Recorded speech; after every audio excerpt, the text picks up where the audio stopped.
House will please come to order. Those persons not having privilege of the floor will please vacate the chamber. Members and guests in the galleries will please rise as we are led in prayer today by the lady from the 63rd, Doggett Dittman. Thank you, Mr. Speaker. Please bow your heads.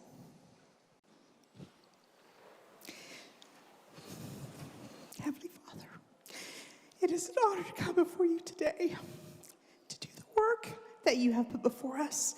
And we just ask that you would help us to walk in wisdom, help us to walk in love, and Lord, that you would give us guidance every step of the way. Lord, we pray for the people that are out working to make conditions better during the storm, that you would watch over them and keep them safe. And Lord, that you would just guide us and that you would bless this great state. And Lord, thank you so much for the opportunities that you give us all. Let us walk in wisdom and in love. In Jesus' name, amen. All members and guests will please remain standing as we are led in the Pledge of Allegiance today by the gentleman from the 46th, Doggett Campbell. Will everyone please join me in the pledge? I pledge allegiance to the flag of the United States of America and to the republic for which it stands, one nation under God, indivisible, with liberty and justice for all. Members and guests may be seated. Reading of the Journal. Journal of the House of Delegates, January 26, 2026. Journal of the 89th, Delegate Cannon. Mr. Speaker, I ask unanimous consent that the further reading of the journal be dispensed with and be approved as having been read. Gentleman from the 89th asks unanimous consent that further reading of the journal be dispensed with and that it be approved as having been read. Are there objections? Are there objections? No objections are heard. Further reading of the journal will be dispensed with. Introductions. Introductions. Gentleman to 79th, Doggett Hanson. Thank you, Mr. Speaker. I'd like to welcome in the South Gallery the nonpartisan elected mayor of the city of Morgantown, Danielle Trumbull, her husband John Trumbull, and Morgantown city manager Jamie Miller. If the House could please make them welcome.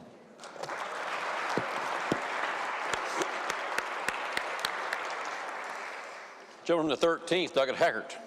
Thank you, Mr. Speaker. Today, ladies and gentlemen, is one of our own's birthday. Mr. Jimmy Fields, the doorman, please wish him happy birthday.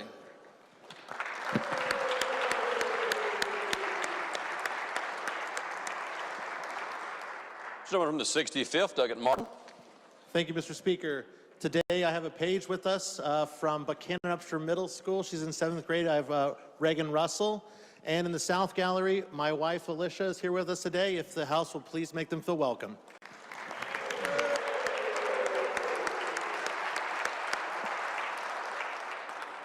Gentleman from the 17th, Doggett Pinson. Thank you, Mr. Speaker. Good morning, colleagues. I have two of my children here with me today. Joel is already moving about the chamber. If he would just wave his hand so that people could see him. And my daughter just went around back. This is Joel and Avery. If the House could please make them feel welcome. Thank you, Mr. Speaker.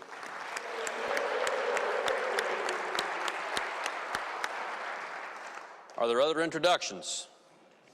If not, standing committee reports. Your Committee on the Judiciary has had under consideration House Bill 4415, creating crime of attempting to smuggle contraband into federal correctional institutions within the state, and reports the committee substitute back, therefore, with the recommendation the committee substitute do pass. Report to be received.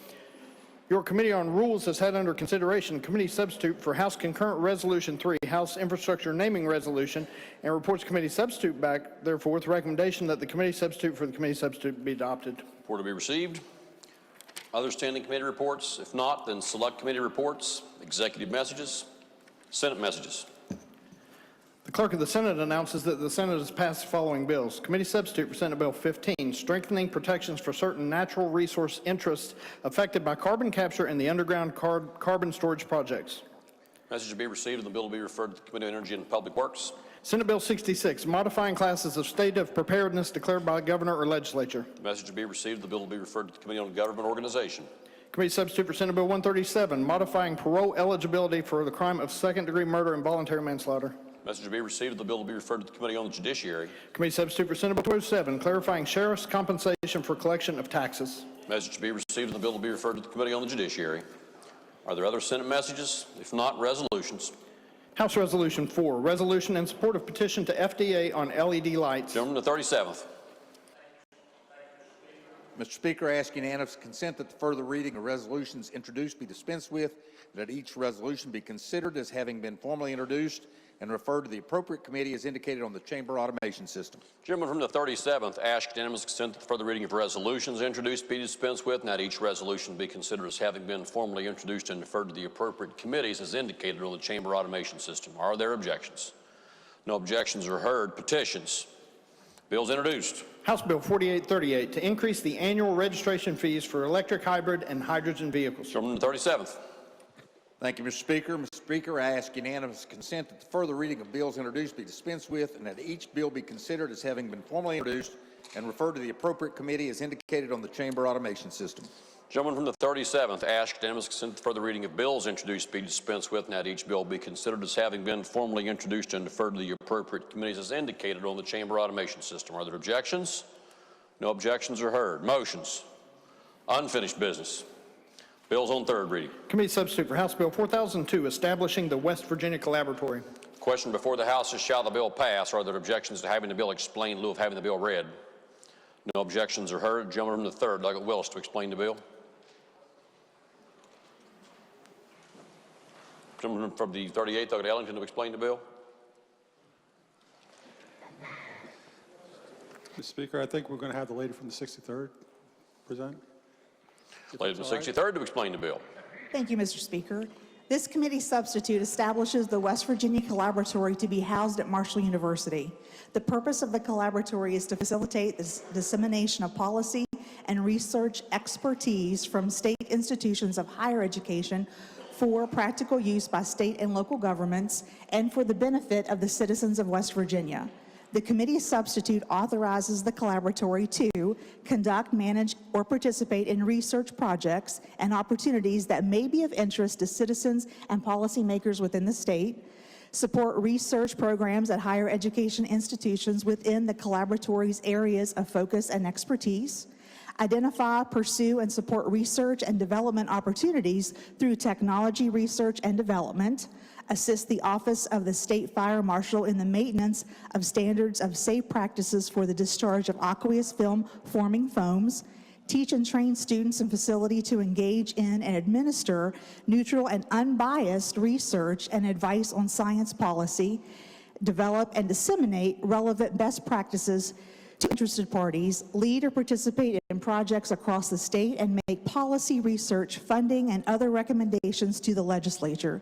The committee substitute establishes funding parameters, including prohibiting the use of appropriated funds for indirect overhead costs, allowing funds to remain available until expended, and permitting revenue-sharing provisions for intellectual property and developed with state funds.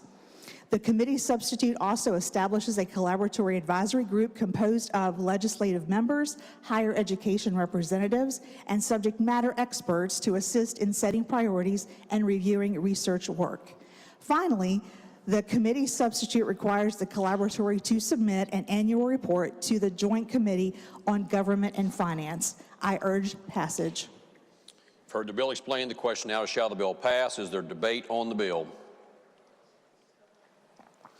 If not, those in favor of passage of the bill will please vote aye. Those opposed will please vote no. The clerk will prepare the machine. Has every member voted? If so, the clerk will please close the machine and ascertain the result. On that question, we had 76 ayes, 12 nays, 11 members absent. A majority of the members having voted in the affirmative, the chair declares the bill passed. The clerk will please report the title. Committee substitute for House Bill 4002. Are there title amendments? If not, the title as read by the clerk will be and remain the title of the bill. The clerk will please communicate the action of the House to the Senate. Next bill on third reading. Committee substitute for House Bill 4005, Skills to Work. Question before the House is, shall the bill pass? Are there objections to having the bill explained in lieu of having the bill read? No objections are heard. Gentleman from the 28th, Douglas Browning, to explain the bill. Thank you, Mr. Speaker. The engrossed committee substitute for House Bill 4005 clarifies the categories of employment which are prohibited or authorized for persons aged 16 to 18 in West Virginia. The bill conforms employment requirements for 16 and 17-year-olds to the same tier established by the federal law and the U.S. Department of Labor. One occupation category, which is particular to West Virginia's existing restrictions, shall remain open only to those age 18 or older. The bill also clarifies that youth apprenticeships are prohibited or authorized in such categories of employment must conform with these same prohibitions and authorizations. That's the explanation of the bill. I urge passage. You've heard the bill explained. The question now again is, shall the bill pass? Is there debate on the bill? If not, those in favor of passage of the bill will please vote aye. Those opposed will please vote no. The clerk will prepare the machine. Has every member voted? If so, the clerk will please close the machine and ascertain the result on that question. There were 83 ayes, 5 nays, and 11 members absent. A majority of the members having voted in the affirmative, the chair declares the bill passed. The clerk will please report the title. Committee substitute for House Bill 4005. Are there title amendments? If not, the title as read by the clerk will be and remain the title of the bill. The clerk will please communicate the action of the House to the Senate. Next bill on third reading. Committee substitute for House Bill 4022, CPS allocation. The question before the House is, shall the bill pass? Are there objections to having the bill explained in lieu of having the bill read? No objections are heard, and the gentleman from the 23rd, Douglas Worrell, is recognized to explain the bill. Thank you, Mr. Speaker. The purpose of House Bill 4022 is to provide the Commissioner of the Bureau of Social Services flexibility in how Child Protection Services workers are allocated and stationed based upon the immediate needs of the county. This bill would require that any changes made to how the Child Protective Service workers are allocated or stationed be included in an annual report to LACRA, including the justification for the changes and for how long. I urge passage. Thank you. The question again is, shall the bill pass? Is there debate on the bill? Is there debate on the bill? If not, those in favor of passage of the bill will please vote aye. Those opposed will please vote no. The clerk will prepare the machine. Has every member voted? If so, the clerk will please close the machine and ascertain the result on that question. There were 88 ayes, 0 nays, and 11 members absent. A majority of the members having voted in the affirmative, the chair declares the bill passed. The clerk will please report the title. Committee substitute for House Bill 4022. Are there title amendments? If not, the title as read by the clerk will be and remain the title of the bill. The clerk will please communicate the action of the House to the Senate for the bills on third reading. Committee substitute for House Bill 4196 to offer long-acting reversible contraception to patients receiving methadone and Suboxone at the treatment facility for the methadone and Suboxone. The question before the House is, shall the bill pass? Are there objections to having the bill explained in lieu of having the bill read? No objections are heard. And the lady from the 20th, Douglas Drennan, is recognized to explain the bill. Thank you, Mr. Speaker. The purpose of House Bill 4196 is to require opioid treatment programs and medication-assisted treatment programs to offer long-acting reversible contraceptives, as well as non-coercive education to their patients. This bill also requires patients to have licensed healthcare professionals to administer the LARC if they so choose to. This is the same bill from last year that passed 91-4. I urge you for passage. Thank you. You've heard the bill explained. The question again is, shall the bill pass? Is there debate on the bill? Is there debate on the bill? If not, those in favor of passage of the bill, please vote aye. Those opposed will please vote no. The clerk will prepare the machine. Has every member voted? If so, the clerk will please close the machine and ascertain the result on that question. There were 83 ayes, 5 nays, and 11 members absent. A majority of the members having voted in the affirmative, the chair declares that bill passed. The clerk will please report the title. Committee substitute for House Bill 4196. Are there title amendments? If not, the title as read by the clerk will be and remain the title of the bill. The clerk will please communicate the action of the House to the Senate for the bills on third reading. Committee substitute for House Bill 4354 relating to necessity allowance. Question before the House is, shall the bill pass? Are there objections to having the bill explained in lieu of having the bill read? No objections are heard. The gentleman from the 64th, Douglas Burkhammer, is recognized to explain the bill. Thank you, Mr. Speaker. The purpose of House Bill 4345 is to outline the requirements for the necessity allowance provided to the legal guardians for children removed from their home in the legal custody of the state and to set forth appropriate payment methods. This bill does not change the amount that a parent or guardian is currently receiving. However, this change would require the department to move away from the paper vouchers and to move towards providing as instant cards to a parent or guardian that can be used anywhere to purchase these necessities. I urge passage. The question again is, shall the bill pass? Is there debate on the bill? If not, those in favor of passage of the bill will please vote aye. Those opposed will please vote no. The clerk will prepare the machine. Has every member voted? If so, the clerk will please close the machine and ascertain the result. On that question, there were 88 ayes, 0 nays, and 11 members absent. Majority of the members having voted in the affirmative, the chair declares the bill passed. The clerk will please report the title. Committee substitute for House Bill 4354. Are there title amendments? If not, the title as read by the clerk will be and remain the title of the bill. The clerk will please communicate the action of the House to the Senate for the bills on third reading. Committee substitute for House Bill 4433, prohibiting human smuggling and trafficking. The question before the House is, shall the bill pass? Are there objections to having the bill explained in lieu of having the bill read? No objections are heard, and the gentleman from the 55th, Douglas Akers, is recognized to explain the bill. Thank you, Mr. Speaker. House Bill 4433, short title prohibiting human smuggling and trafficking. The Engrossed Committee substitute creates the crimes of human smuggling of a minor or an adult, illegal alien, creates definitions relating to new crimes and amends existing definitions. It increases the penalties for existing crimes relating to human trafficking, provides forfeiture mechanisms for the owners of conveyances related to the crimes of human smuggling and trafficking, clarifies that persons convicted under the article when the victim is a minor are not eligible for parole, and creates certain exemptions for persons in providing medical, mental health, or legal services in certain circumstances, along with immediate family members under certain enumerated portions of the bill. That's a brief explanation of the bill, Mr. Speaker. I urge passage. You've heard the bill explained. The question now before the House is, shall the bill pass? Is there debate on the bill? Gentleman from the 95th, Douglas Hurst, is recognized. Would the chair yield for a question? Yes, sir. Okay, I have a couple of questions on this, I guess. It's referring to using the process in the Contraband Forfeiture Act. My first question. Tell me which portion of the bill you're looking at, sir. I'll read along with you. Which portion of the bill? I'm sorry? Which portion of the bill are you looking at? I think it's the last section of the bill, Section E. Okay. Go ahead. I'm listening. Okay. My question is first question, will this require conviction in order for the state to gain title to property that is seized? This bill does require conviction for the owner of the property. Okay. I know the Contraband Forfeiture Act does not, and we're referring to that process, so I had concern there. Next question, how does this affect an innocent owner? Say I loan my vehicle to somebody, and they get stopped and charged with human trafficking. Would my vehicle be able to be seized?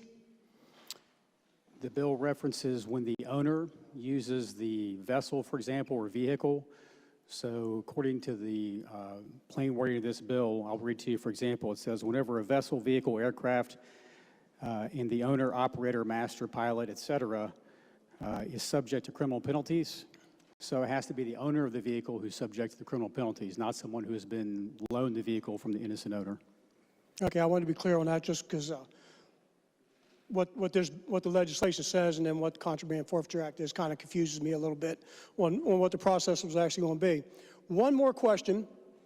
In the Contraband Forfeiture Act, would this, following that process, would this run afoul with the West Virginia Constitution 12.5 on where the proceeds of a forfeiture would go?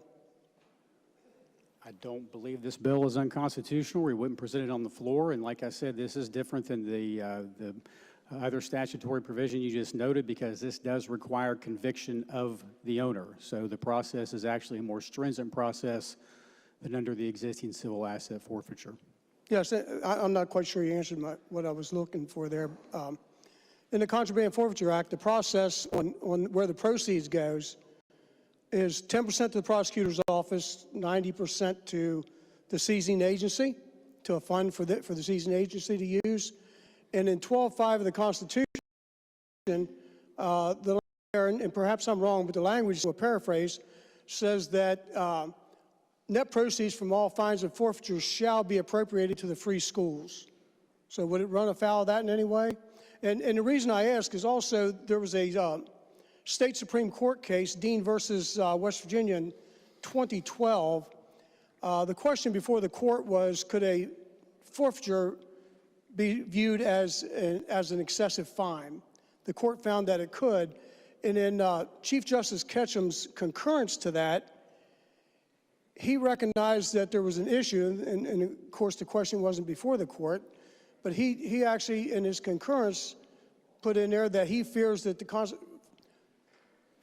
Contraband Forfeiture Act is unconstitutional, basically due to what I just said, the 12.5 of the Constitution and how the proceeds are, where the proceeds are sent to. Well, I mean, this bill sets forth a forfeiture mechanism, which is, again, different than the civil asset forfeiture mechanism you're talking about with regard to where the proceeds go after that. This bill doesn't change that process. If someone wants to raise a constitutional challenge, they can do that to any piece of legislation that we pass.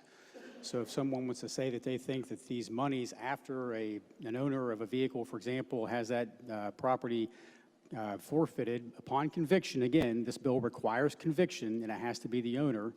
If they want to challenge where the funds are going is unconstitutional, then they can do that at any time they want. As far as your question about excessive fine, again, people can challenge that constitutionally if they want. I have a hard time believing that the court would find that taking your vehicle, if you actually use it to traffic or smuggle someone, that that's an excessive fine under our Constitution. The people make those allegations all the time. Okay, thank you. Yes, sir. Speak to the bill. Yes, the gentleman is now recognized. I'd like to thank the sponsor of the bill for requiring a conviction before the state could acquire title to forfeited goods. That's a big step. Our Contraband Forfeiture Act does not require that. And also that an innocent owner would not be found in the predicament of having to defend themselves that they were not involved in the crime, whereas Contraband Forfeiture Act actually runs afoul of that, in my opinion. And I thank Judiciary Chair there for his comments. And that 2012 Dean versus West Virginia, that case there, the court did kind of lay out that a forfeiture can be viewed as an excessive fine, kind of laid out a way to look at that. But again, the question of the constitutionality has never really been answered, never been adjudicated. So I fear that it's kind of unconstitutional, but it's much better than what the Contraband Forfeiture Act is, and I'll be voting for it. Thank you.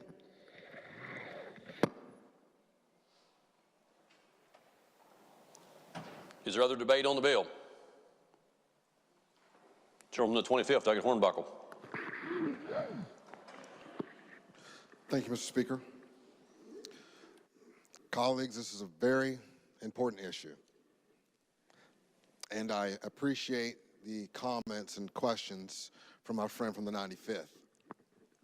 It's important to note because for 3 years now, we have been debating this issue. We've done that for 3 years because it is definitely far from perfect. And as he talked about the constitutionality, it is flawed. This bill is flawed. But I do stand before you today to admit and to be fair that there is some good in this bill. There are parts that we can all agree on and all support, or at least I hope. We have harsher penalties for human trafficking. Get restitution in there. These are great things. And again, like my friend, I want to commend the Judiciary Chair, the Vice Chair, and the House Minority Whip from the 5th for making those things happen. But I fear that the bad outweighs the good. West Virginia first. West Virginia first is what most of us talk about and most of us claim. This is the state legislature, it's not Congress. This is a federal issue that we're tampering with here. It's not a state issue. And what this bill is looking to do, what it can do. This will create conflicting laws, we believe, and also that it will infringe upon the U.S. government and the current federal administration. Now, I do at times disagree, which is well noted, with our current federal administration. But I do believe they have the ability to handle this. And this bill flies in the face of that and suggests that they do not. As this bill is written, it goes after West Virginians and not illegal aliens. It targets and captures innocent, not just those with ill intent. It's going to infringe upon people practicing religious freedoms, people invoking their First and Fourth Amendment rights, and the smuggling portion is far too vague and overly broad. times have changed. Times have changed, and over the past few years, there's been several of us in both parties who have been on both sides of this issue. Because again, times have changed. At this current juncture, it's all about ICE. It is about the interactions that could potentially happen with West Virginians. That is the reality of a piece of legislation like this. We've all had our attention piqued this past week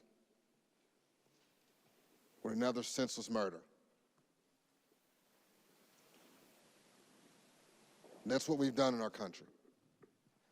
And we won't stand for it in our state, because that's what could potentially happen here. And our fear is being complicit that will happen. And lastly, this doesn't create any jobs, not a one. Maybe it might for those in the judicial system, because now we'll be overflowing with litigation. But it doesn't create one job. It doesn't lower one light bill. It doesn't speak to health care or child care. Doesn't create a better education system. Doesn't promote clean drinking water. None of those items. And that's what we should be here for. And so I submit to you today that this bill is irrelevant to the everyday struggle of West Virginia's lives. It's a no for me. Does the gentleman in the 55th wish to close debate on the bill? I do, The gentleman is recognized to close debate on the bill. Thank you, Mr. Speaker. I purposely wore blue suit, blue tie, blue shirt today. January just happens to be Human Trafficking Prevention Month. And back in 2012, under the Obama administration, the Department of Homeland Security established what is called the Blue Campaign, which is in recognition of human trafficking prevention efforts, human trafficking education, and just the overall attempt to reduce that horrible crime. We're in that month right now. It just so happens we're debating a bill about that issue along with another issue that is of current importance, which is human smuggling. I've heard, and the gentleman from the 25th made some comments I'll respond to. He said, first of all, that he believes this bill, and I don't believe he was being disrespectful when he said this, but he said that this bill is irrelevant to the issues he thinks this body should be addressing. I've seen a lot of social media comments over the past few days because this has been one of the more high-profile bills that we've discussed just this early in the session.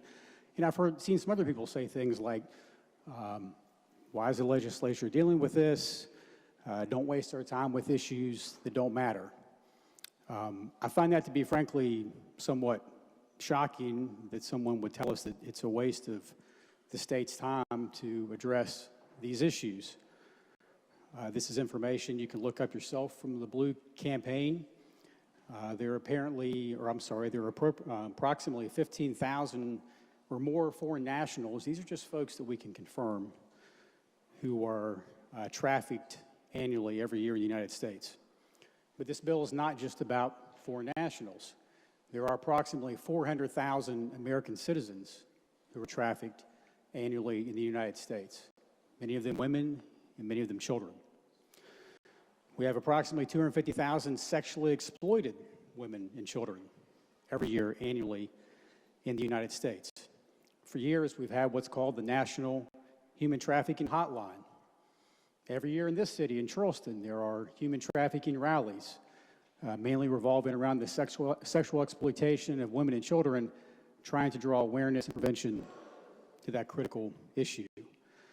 We've heard talk about how, with the upcoming World Cup, that there are concerns about human trafficking with regard to that event. And we know that human trafficking has occurred in other countries with the FIFA World Cup and other sporting events. These are real issues. Approximately 3 million irregular entries annually occur in the United States. It's a legal term at the federal level, irregular entries. There are presently about 40 million illegal entrants currently living in the U.S., many of them obviously very good people who, if they had entered the country legally, would be working hard, contributing, and we would want them here. But that wasn't how the process was followed.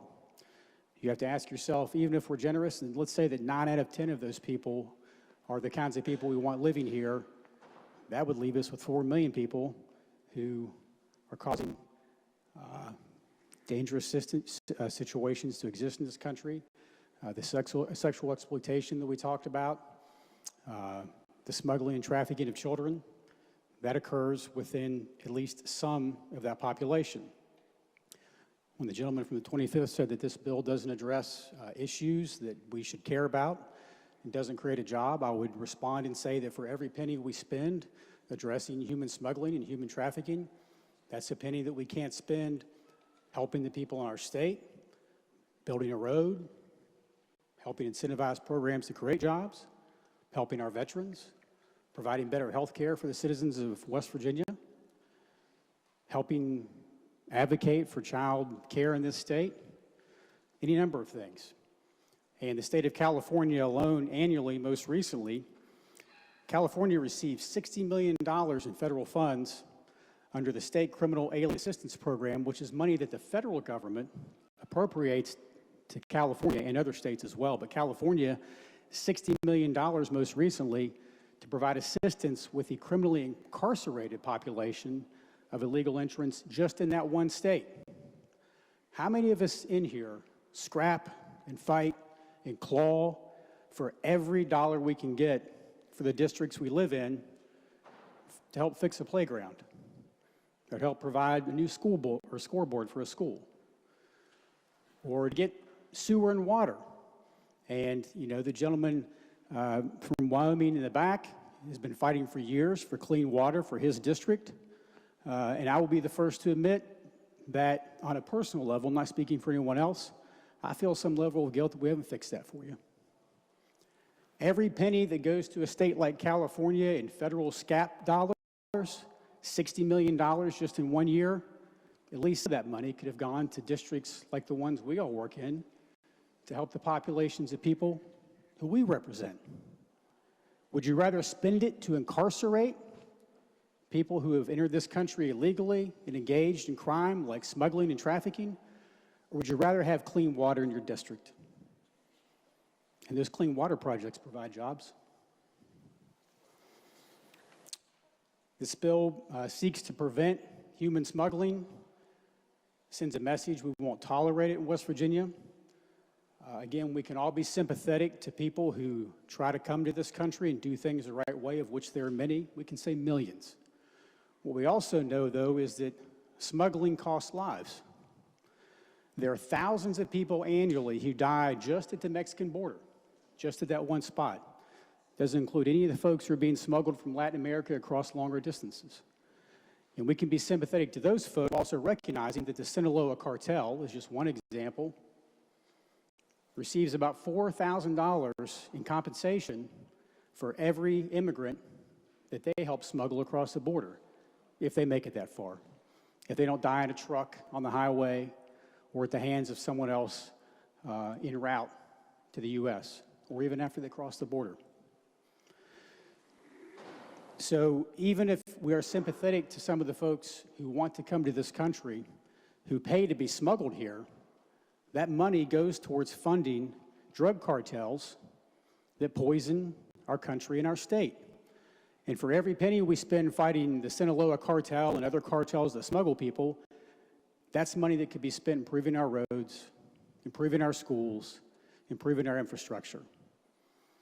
The less we have to fight smuggling and human trafficking, the more money we have to help our state. And that creates jobs. More importantly, it protects lives, but there are economic benefits as well. I've also heard, and the gentleman from the 25th touched upon this and said that we already have federal laws on this, and this will somehow conflict. Human trafficking already exists on the books in West Virginia. This is a better human trafficking law. We are creating a new smuggling law, and there's no conflict there. We have parallel state laws all the time meant to enforce federal laws within our own borders. There are reasons to do that. I don't want someone who's engaged in human smuggling to have their case only potentially heard by the federal government if we can control our own destiny and prosecute them also here in West Virginia. And there are advantages to doing that. Number one, it sends a signal that we don't tolerate this kind of behavior. But number two, if only the federal government has the ability to prosecute these cases, number one, we have to defer to them to do so, which they don't take every case. They don't prosecute every case. But even if they do, even if they get a conviction, there's no guarantee that conviction will be upheld, could be overturned, could be reversed. If there is a concurrent state court prosecution and conviction, then we can more assuredly guarantee that that criminal will be convicted of the crimes we're trying to prevent and stop within our own border. We have every right to do so, and on these two issues, human trafficking and human smuggling, we should strongly send the message that those crimes are not allowed in this state, and we're not going to lay back and let the feds just handle that for us. We're going to do it ourselves. I've also heard concern over the past few days and week or more, and this was also touched upon a moment ago, that somehow this bill targets West Virginians. That's probably been the most frustrating part about this bill, and the thing that's been the most difficult for me to watch over the past few days, because the plain wording of this bill makes it clear that everyday West Virginians who provide humanitarian assistance or aid only for the purpose of providing that aid face no criminal culpability whatsoever under the provisions of this bill. I'm going to stress this again because I know there are some people watching this. I've had people message me saying that they've heard there's confusion about this bill. They're concerned that people who just want to provide help could face criminal prosecution. You will not. You will not if your intentions are only to provide help. The only way you will ever have any criminal culpability under this bill for human smuggling is if you know that the person has a legal status in this country, and if the entire purpose of your assistance to that person is to help them evade law enforcement. That's the same as federal law, except this bill is actually more lenient than federal law. We have worked extremely hard the past 2 years. There's been some versions of this bill longer than that, but the past 2 years in particular, we've worked extremely hard with our friends across the aisle to come up with a bill that's bipartisan and acceptable. And this same version of this same bill passed last year 96-1. Except this year's bill is even more forgiving, because we took some of the suggestions and changes from our friends across the aisle and incorporated them into the version of the bill that we're about to vote on right now. So a vote last year for this bill, I can't comprehend how you would not support this version this year, because it's actually a more forgiving version. As an example, we increased the ability of restitution to anyone regardless of immigration status. This bill also, and this was in last year's bill, it's in this year's bill, this is more lenient than federal law. If you are an immediate family member, parent, grandparent, brother, sister, the list goes on, you cannot be prosecuted under this bill for providing transportation or harboring, concealing someone who has a legal status if it's your immediate family member. Federal law doesn't provide that exception. Under federal law, if you're a parent who is voluntarily smuggling your own child, you can be prosecuted under federal law.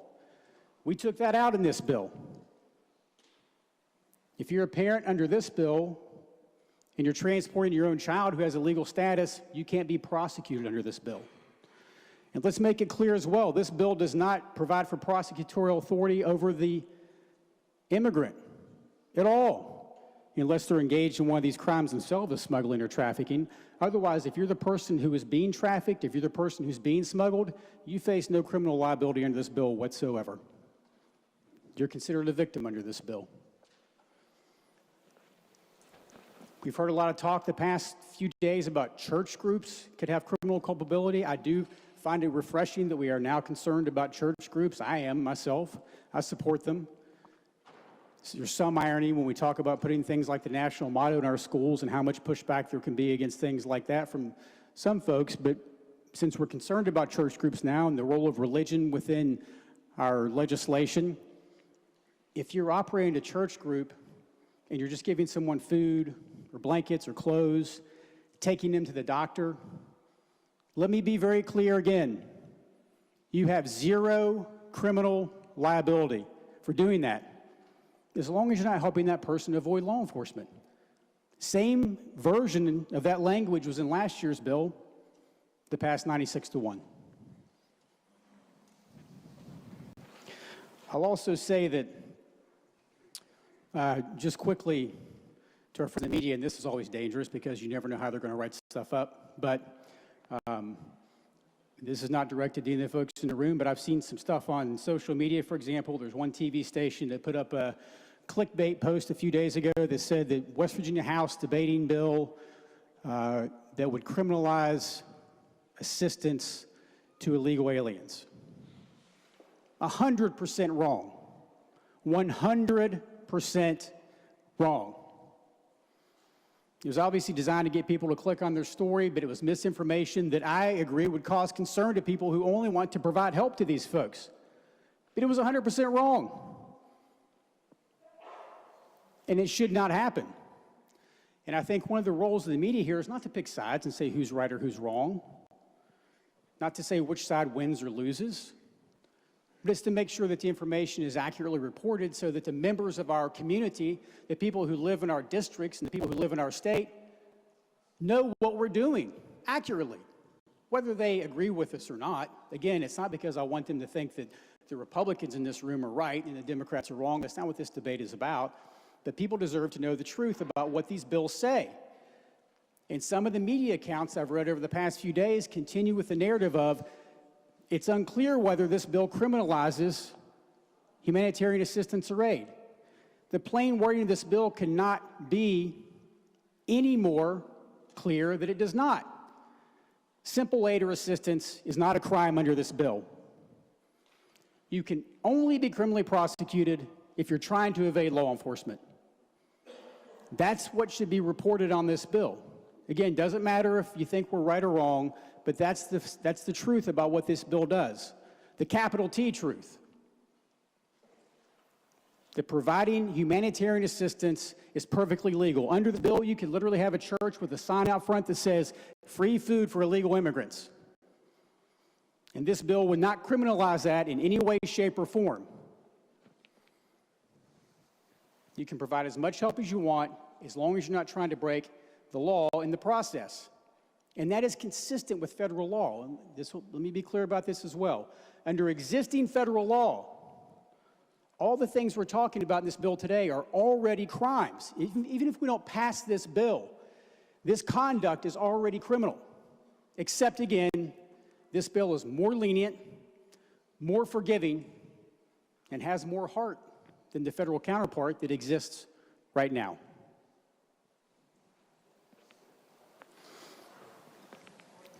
This should be a bipartisan bill. There's no confusion here about who's at risk, and there's no confusion about what the intent of this bill is. This bill is meant to provide protection within our state for victims of human trafficking and smuggling, the victims, and it's meant to send a message that those crimes are not welcome here. I urge passage. Gentleman from the 55th closed debate on the bill. The question before the House is, shall the bill pass? Those in favor of passage of the bill will please vote aye. Those opposed will please vote no. The clerk will prepare the machine.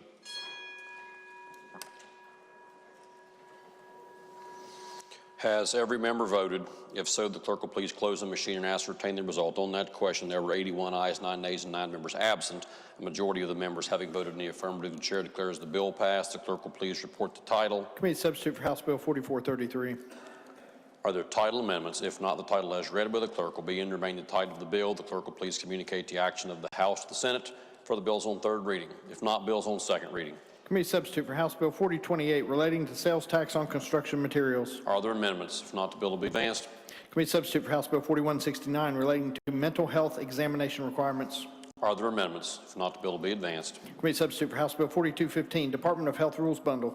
Are there amendments? If not, the bill will be advanced. Committee substitute for House Bill 4364 relating to concurrent juvenile jurisdiction on military installations. Are there amendments? If not, the bill will be advanced. House Bill 4422 to permit students in 8th and 9th grade to attend summer school in order to raise their grades and establish academic eligibility to play sports in the fall. Are there amendments? If not, the bill will be advanced. Are there further bills on second reading? If not, bills on first reading. Committee substitute for House Bill 4393 requiring the development and implementation of statewide prevention plan. The bill will be advanced. House Bill 4410 relating to special stops required for on-track equipment.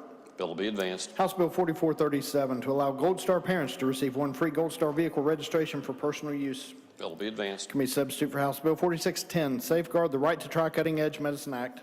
Bill will be advanced. House Bill 4626 relating to the establishment of a grant program to fund the United States Food and Drug Administration's drug development trials with ibogaine. Bill will be advanced. Are there other bills on first reading? If not, leaves of absence. Gentleman from the 37th. Thank you, Mr. Speaker. For our colleagues, Delegate Bridges, J. Cannon, Canterbury, Dean, McGeehan, Miller, Petito, D. Smith, Street, Ward, and White. Are there objections to leaves of absence being granted? No objections are heard, and those leaves of absence will be granted. Introductions. Miscellaneous business. Gentleman from the 37th. Thank you, Mr. Speaker. I move, subject to announcements, that the House adjourn until 11 a.m. Wednesday, January the 28th. Are there announcements? Gentleman from the 72nd, Delegate Riley. Thank you, Mr. Speaker. Your Committee on Finance will meet Wednesday, January 28th in the House Finance Committee room at 9 a.m. for a committee meeting. The agenda will be posted. There will also be a budget hearing immediately following from the Attorney General and Homeland Security. Thank you, Mr. Speaker. Gentleman from the 41st, Delegate Maynor. Thank you, Mr. Speaker. Your Subcommittee on Courts will meet immediately following floor session today in the Judiciary Committee room. Committee on Judiciary will meet on Wednesday, January 28th at 9 a.m. in the Judiciary Committee room. The Subcommittee on Legal Services will meet on Wednesday, January 28th at 9:45 a.m. in the Judiciary Committee room. Subcommittee on Homeland Security will meet on Wednesday, January 28th at 10 a.m. in the Judiciary Committee room. Subcommittee on Courts will meet on Wednesday, January 28th at 10:15 a.m. in the Judiciary Committee room. All these agendas will be posted. And finally, your Republican members of the Committee on Judiciary will caucus in the Chairman's office Wednesday, January 28th at 8:45 a.m. Thank you. Gentleman from the 68th, Delegate Phillips. Thank you, Mr. Speaker. Your Subcommittee on Local Government will meet today immediately following floor session in the Government Organization Committee room. The agenda is posted. Your Subcommittee on Agriculture, Commerce, and Tourism will meet today immediately following local government in the Government Organization Committee room. The agenda is posted. And your Standing Committee on Government Organization will meet tomorrow at 1 p.m. in the Government Organization Committee room. The agenda is posted, and Republicans will caucus at 12:45 in the Chair's office. Gentleman from the 92nd, Delegate Height. Thank you, Mr. Speaker. Your Committee on Health and Human Resources will meet today immediately following Agriculture, Commerce, and Tourism Subcommittee in the Health and Human Resources Committee room.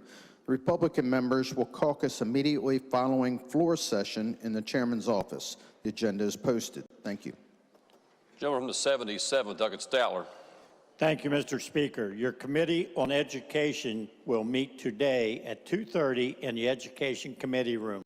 The agenda is posted.